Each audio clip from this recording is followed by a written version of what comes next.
Et si le plus grand ennemi du climat n'était pas la voiture ou l'avion, mais l'écran, nos écrans? Bonjour Guillaume. Bonjour David Jaco. Guillaume Pitron, journaliste et auteur de L'Enfer numérique, voyage au bout d'un lac, aux éditions Les Liens qui libèrent. Alors PC, smartphone, tablette, quand on vous lit, on se dit que le numérique c'est un enfer pour la planète, pour l'environnement. Est-ce que vous n'y allez pas un petit peu fort? Parce que finalement, le numérique c'est 4% des émissions globales de gaz à effet de serre. On pourrait se dire, ok c'est beaucoup, mais peut-être intéressons-nous aux 96% générés par les transports, par le bâtiment, par l'industrie, non? Oui, mais si on fait ça, on relativise tout, et quand on relativise, on nie finalement. Donc moi, le relativisme est un peu un nihilisme. Donc je pense qu'il faut regarder en face chaque poste de pollution et savoir comment on peut les améliorer. Et ce poste de pollution-là, qui est celui de la pollution numérique, c'est un poste de pollution qui est non seulement important. 4% des émissions de gaz à effet de serre, c'est quand même plus que l'ensemble du secteur civil aérien mondial. Et puis surtout, c'est le poste de pollution qui croît le plus vite, puisque l'industrie numérique est celle qui également croît le plus vite. Et à ce rythme-là, en 2025, on a doublé cette pollution-là. Donc je crois que c'est vraiment un des grands chapitres de la pollution humaine qui s'ouvre ici avec cette nouvelle pollution numérique. Et je crois que c'est un sujet qu'il faut prendre à bras-le-corps maintenant. Et quand on regarde l'empreinte en eau, en matériaux, en énergie de l'ensemble de l'industrie numérique mondiale, tout ça, c'est le triple d'un pays comme la France. Et là, on se dit, OK, mais en même temps, c'est pas si démesuré, puisqu'on a quand même 5 milliards de personnes qui sont connectées au web dans le monde. Alors, en un sens, effectivement, c'est vrai. Je veux dire, après tout, on pourrait dire ce n'est que, encore une fois, c'est une empreinte matérielle qui est quand même très forte. Il suffit de descendre dans une mine pour se rendre compte qu'est-ce que c'est que l'impact écologique d'une mine.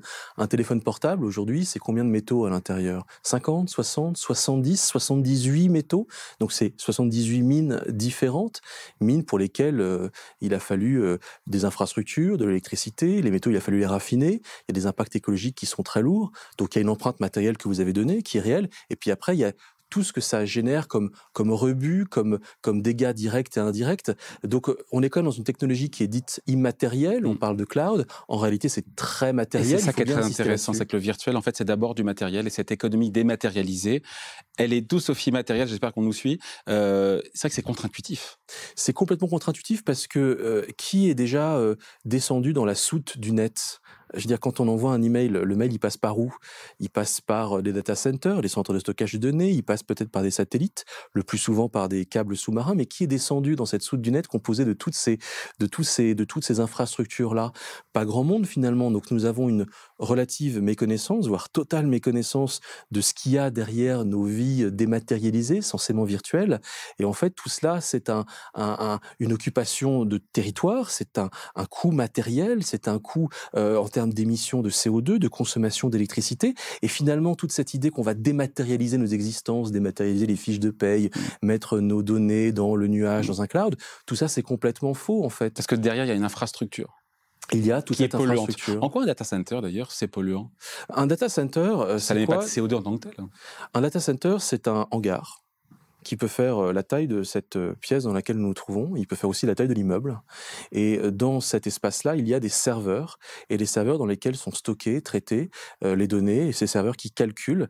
Et ces serveurs, selon qu'ils sont peu petits, plus ou moins petits ou grands, il y en a aujourd'hui 3 millions sur Terre. Et nous, vous, moi, David, tous les jours, sommes en permanence connectés avec 100 serveurs par jour pour nos actions quotidiennes. Et ces serveurs, ils doivent fonctionner en permanence parce que si jamais il y a une interruption de service, eh ben en fait, il n'y a plus Internet. Et ça, c'est insupportable pour le consommateur. Et donc, ces serveurs tournent en permanence. Et en réalité, il faut beaucoup d'électricité pour les faire fonctionner. L'électricité qu'on produit notamment avec du charbon, du gaz naturel, du pétrole, les énergies renouvelables. Et donc, c'est aussi là qu'il y a un impact écologique. Si j'ai envie de liker Guillaume Pitron parce que j'aime bien Ouais. son livre, Vous n'êtes pas euh, obligé, hein, mais enfin, si vous voulez. imaginons, c'est une hypothèse, c'est quoi le parcours mondial, encore une fois, d'un like, alors que vous êtes en face de moi?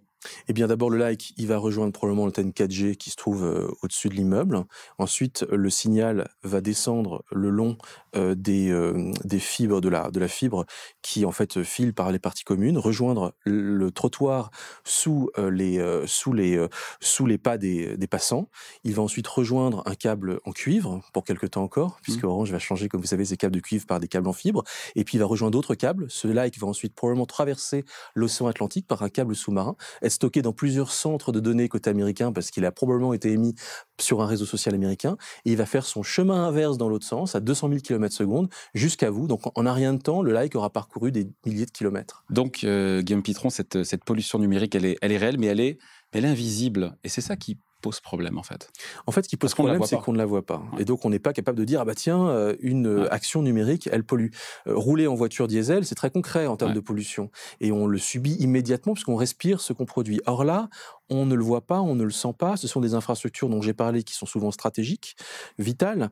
En cas de guerre, qu'est-ce qui saute le premier sous les coups d'une roquette? C'est un data center. Qu'est-ce qui est le premier coupé par un acte malveillant? C'est un câble. Donc en fait, on garde ces structures et ces infrastructures extrêmement discrètes. Les GAFA n'ont pas forcément tous envie de rappeler qu'ils évoluent d'abord dans un monde matériel. On les voit partout sur la toile, mais on ne les voit nulle part dans le monde physique, parce que rappeler que derrière Google, Facebook, Amazon, il y a toutes ces infrastructures polluantes, c'est aussi rappeler leur contribution, ou non, aux accords de Paris, à la transition écologique. Et donc, il y a aussi une logique d'invisibilisation. Tout ça, c'est aussi organisé d'une certaine manière. Et donc, du coup, on est complètement tenu à l'écart de cette réalité matérielle-là. On n'a pas la perception sensorielle de cette pollution. Et le premier des enjeux, c'est de nous éduquer à cela. Ouais. Après, le consommateur, ce qu'il veut, l'usager, il a cette quête de vitesse, d'instantanéité. On veut tout avoir en temps réel. Et là, on se dit qu'effectivement, pour la planète, c'est pas top, quoi. En fait, nous voulons tout de suite. Vous savez, Mais le drame, il est là, quelque part. Ah mais complètement, moi j'en suis persuadé. Vous savez, vous êtes à un rond-point et puis vous allez avec vous laissez guider par votre Google Maps et vous allez sortir à la deuxième sortie et pas à la troisième parce qu'il y a un décalage entre là où vous vous trouvez et là où Google Maps vous dit que vous vous trouvez. Vous allez hurler contre la machine parce qu'elle a 1 seconde de retard, ce qu'on appelle la latence. Et la latence, David Jaco, c'est insupportable. Personne ne veut la latence, tout veut de l'immédiateté, à la microseconde près si possible, et tout le monde veut un Internet tout le temps disponible 24 heures sur 24, 7 jours sur 7. Et si jamais il y a une interruption de service, qu'on a vu récemment avec Facebook, 6 heures d'interruption de service, c'est cataclysmique dans le monde de l'Internet. Et donc pour éviter cela, eh bien on multiplie les infrastructures, on les redonde, comme on dit, vos likes ne sont pas dans un endroit, ils sont dans peut-être 2, 3, 4, 5, peut-être davantage d'endroits sur la planète, de sorte que l'infrastructure est toujours hyper disponible, et ça a un coût écologique, et donc ce qui coûte écologiquement, c'est de vouloir tout le temps, tout de suite. Après, les bienfaits de la tech, on ne va pas les contester, évidemment. Absolument. Quand on met un thermostat connecté dans une maison, ça permet d'économiser de l'énergie. Quand on se voit en Zoom, ça évite pour le boulot de faire un voyage polluant en avion. Ça, vous êtes d'accord là-dessus? Ah, mais je suis totalement d'accord. L'Internet, le numérique en général, permet d'immenses gains écologiques. Il faut bien le rappeler. Ce qu'il y a, c'est que l'industrie numérique, souvent, insiste sur ces gains-là et oublie de dire qu'en face des gains, il y a aussi des coûts. Et toute la question, c'est celle du solde, finalement. Et on sait ou on ne sait pas? Parce que quand on écoute, certes, le lobby européen du numérique, il affirme que le numérique va entraîner 10 à 15 fois plus d'effets bénéfiques que d'effets néfastes sur l'environnement. Est-ce que, bon, c'est un lobby évidemment, mais on ne sait pas au final? Vous avez répondu, c'est un lobby.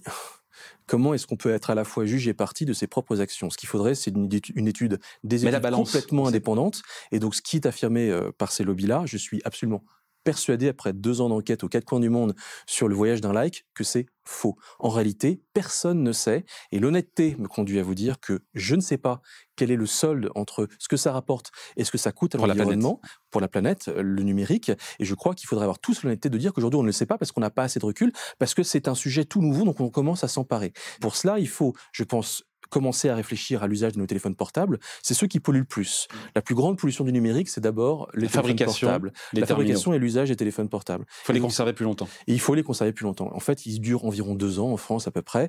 Il faudrait qu'ils durent 4 ans. Moi, j'ai acheté un iPhone 7 d'occasion, donc il avait déjà été utilisé avant. Ensuite, je l'ai entre mes mains, je l'ai réparé 4 fois déjà, et il peut encore durer 2 ou 3 ans. Et donc, et peut-être même davantage. Donc, il y a vraiment cet enjeu de garder ces outils le plus longtemps possible. C'est d'abord ça, la clé d'un numérique plus responsable. Allez, merci. Merci Guillaume Pitron. Donc, merci David. Journaliste et auteur de L'Enfer numérique, voyage au bout d'un like, aux éditions Les Liens qui libèrent.